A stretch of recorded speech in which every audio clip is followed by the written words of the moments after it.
Some head-scratching decisions in this final sprint of Stage 1 Paris-Nice, usually the most hectic stage on the calendar just about.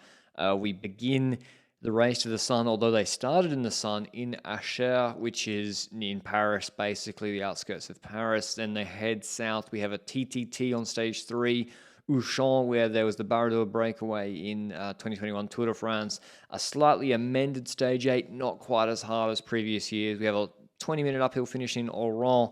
So pretty classic Paris-Nice route, especially this Stage 1, which a very similar one was won by Tim Merlier last year. We have a 1K, 8% climb, 10Ks from the finish.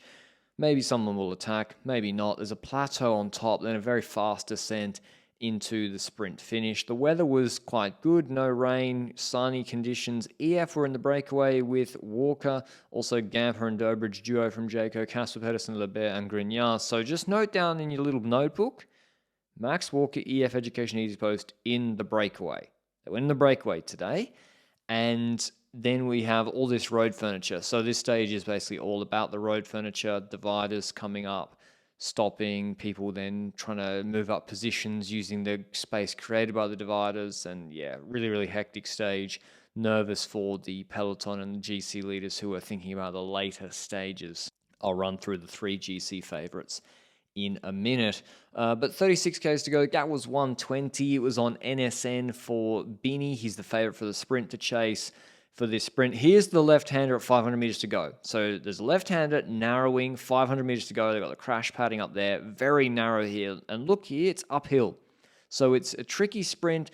10 Ks to go, they've got a huge effort up, a 1K% pinch, and then they've got this uphill like 3-4% section, and then it levels off for the last 300 meters. It's normal sprint, but there's right hand, slight bend, the barriers coming in and out. So yeah, it's a tricky sprint.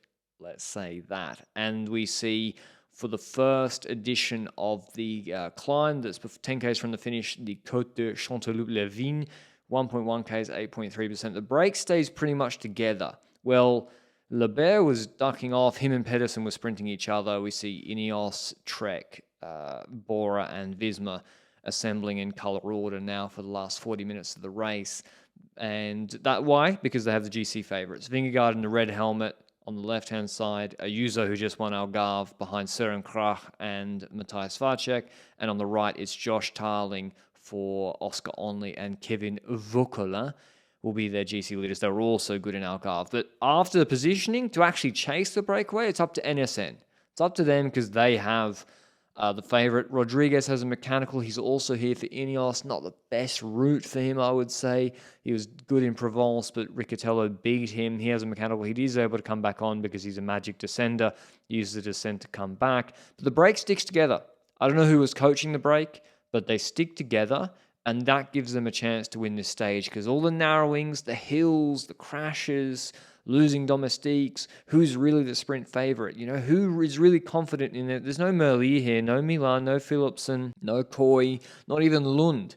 It's a pretty thin sprint field, and so when we get to the final climb, this is the last we see of the peloton until the top. I do recognize Kevin Vauquelin because I watched the YouTube video of him yesterday with his sonnies. Campenarts is obviously trying to bring Vingegaard up. Sturven's there. Piethy, I recognize him.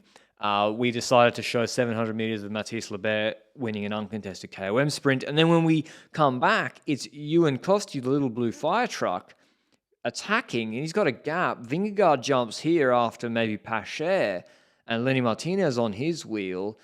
But look who's on the wheel of Costu. It's an EF rider. It's Baudin. Tim Van Dijk, I would guess, is the Bora chasing. And so they got a rider in the breakaway. So now Baudin's not going to pull through. He's going to protect the break of Max Walker, although he did have cramps on the last climb, but still, he doesn't have to pull. He stops. Is Aguirre pulling for Cofidis?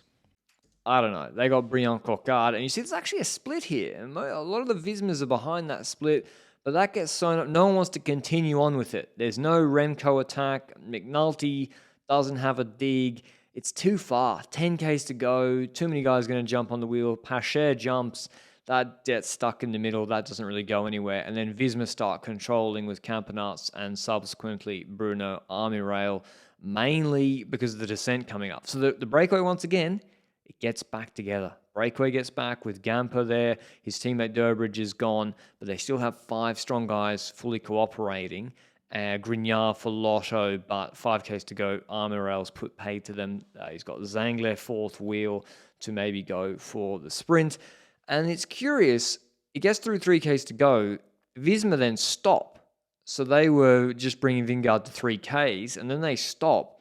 It takes another kilometer from here to bring back the breakaway, even though they could just reach out and touch them. And that's also because why would you use your sparse lead out to bring back the breakaway? There's no full trains here. It's Askey for Binny.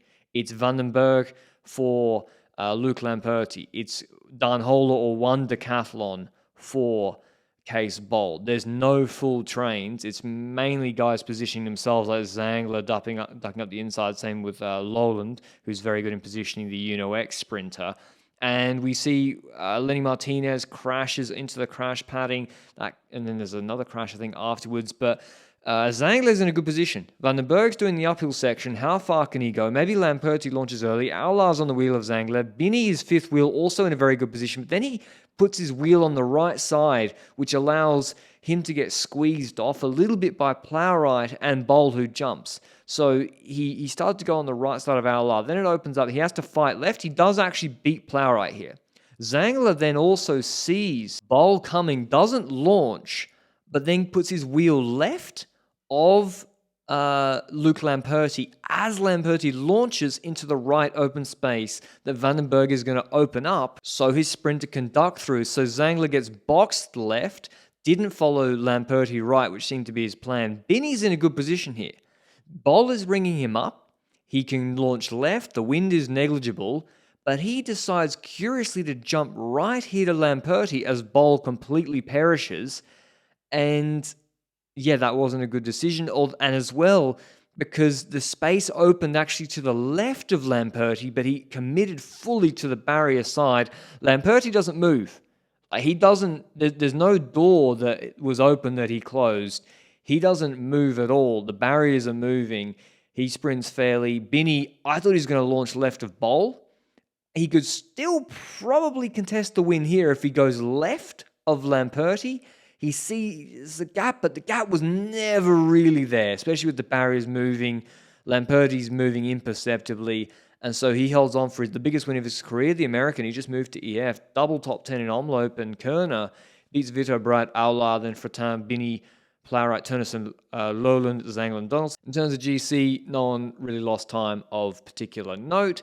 We have another flat sprint stage tomorrow. It's supposed to be the echelon stage, but the wind isn't playing ball, so it should just be a big sprint. Hope you enjoyed it. I'll see you then. Ciao, ciao.